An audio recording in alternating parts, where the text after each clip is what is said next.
Right then, those of you who've seen my previous unknown facts videos would be well aware that when I say my facts are unknown, you best believe I mean it. And with that being said, there will be no mentions of the usual ones that have till now been honestly repeated to death. E.g., there will be no mentions of the trophy being stolen and then found by a dog, no mentions of Brazil winning it the most, or Mexico having the most losses, or just anything and everything about England being bad at penalties. Why would I try to kick myself in the nuts? Exercise in futility if there ever was one. So instead, here are 7 truly unknown facts about the FIFA World Cup.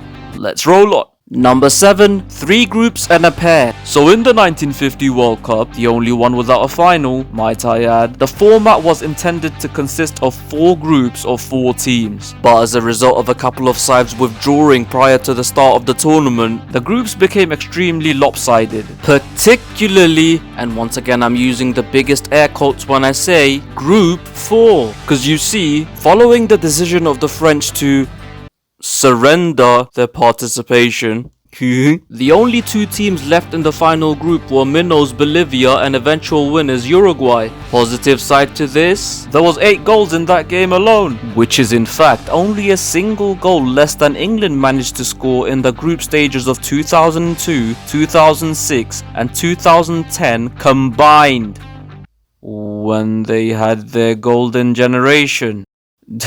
Man, why are we so shit? Number 6, England's second half woes. So you remember Harry Kane's late winner in the opening game in the last World Cup, right? Right.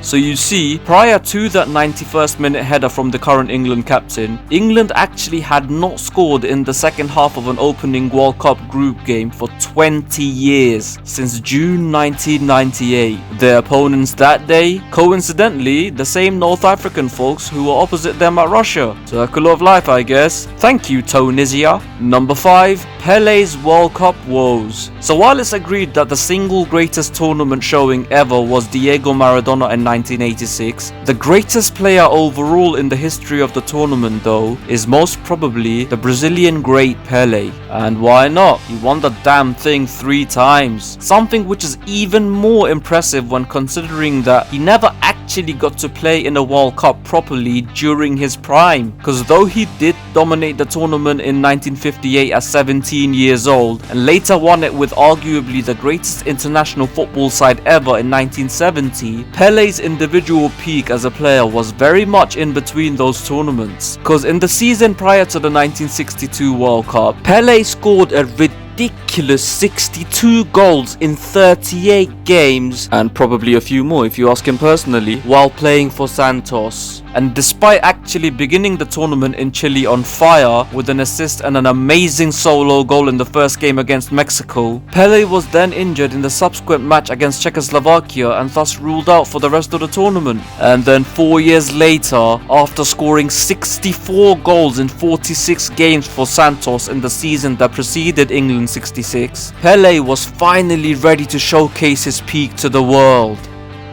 Well, he was until the Bulgarians kicked the crap out of him.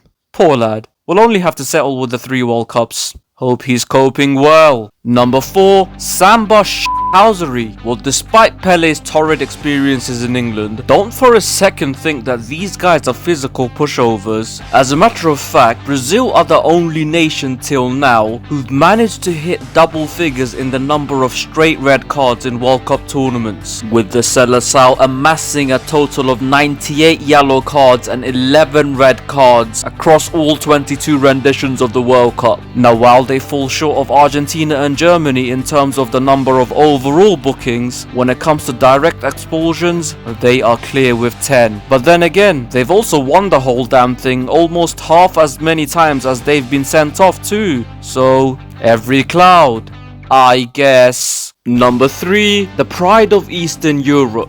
And much like most things World Cup, this is also related to Brazil. But unlike most things World Cup, Brazil are actually better in this instance. So it should come as no surprise to anyone that Brazil are the highest scoring team in World Cup history. But what almost no one, let alone someone like you, make of that sentence what you will, knows is that Brazil are actually not the most prolific goal scoring team in the tournament. Because you see, while the record for the most number of goals is a stat certainly set by the stimulating but scintillating, silky and skillful Southern Samba superstars of the Seleção, it's actually the unlikely bunch in Hungary who take the cake for the most goals per match on average, with the Budapest Babes, yeah, I don't know what their nickname is, averaging 2.17 goals per match across 9 tournaments. And while this is a little skewed due to 2 huge victories, a country hailing from Eastern Europe averaging more goals per game in World Cups than the likes of Argentina and Brazil, that really shouldn't be taken lightly. Number 2, penalty shootout percentages. So there's this common idea among everyone that Germans are very good at penalties, and to be honest, no one's lying. But did you know that there are 3 different countries who can boast better conversion rates than even them? Yeah, 3 different sides, all of who actually have 100% conversion rates. They are South Korea, who converted all 5 of their penalties in their only World Cup shootout against Spain in 2002. Paraguay, who converted all 5 of theirs in their only shootout, since the theme, following a 0-0 draw against Japan in the last 16 of South Africa 2010. Rubbish game, rubbish tournament. And finally, the nation of Belgium, who scored all 5 of their spot kicks in, once again, their only World Cup shootout against Spain in Mexico 86. Now granted, even if you add all of these countries' successful spot kicks up, they'd still be too short of Germany's World Cup record. But still, any excuse to laugh at these Deutschbags. Cause you see my friends, you may have won the tournament 4 times, but you're only 4th best in what you're famous for. Bit embarrassing if you ask me. I mean, that's like you winning 4 times as many trophies as us at a sport we ourselves actually invent.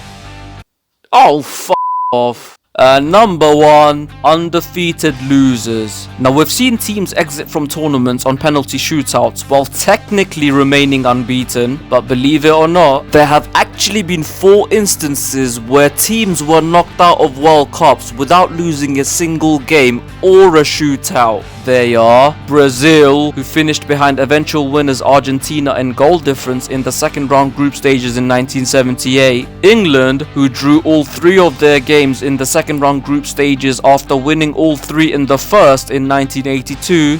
Of course we'd be in a list dedicated to bottlers, but turns out we weren't the only ones in that tournament, or even the first ones for that matter, since Cameroon achieved that 3 draws and 3 third place finish in the first round of the group stages that year. Well done. And finally, the unique feat of 100% draws would then be repeated one more time 28 years later by New Zealand in 2010. Difference now though, while teams like Cameroon and England would have deemed this as a failure, for the Black Caps it was actually treated as a moderate success. Aw, how sweet.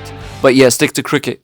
And that is that. What did you think of these facts? Were you aware of any of them before? Can England really win it this time? Now, are you in fact supporting a different team? Let me know in the comments below. Once again, don't forget to like, share, embrace the spirit of the World Cup, no matter how bizarre it is this time around. And of course, subscribe if you haven't. Till next time, people, you keep rolling.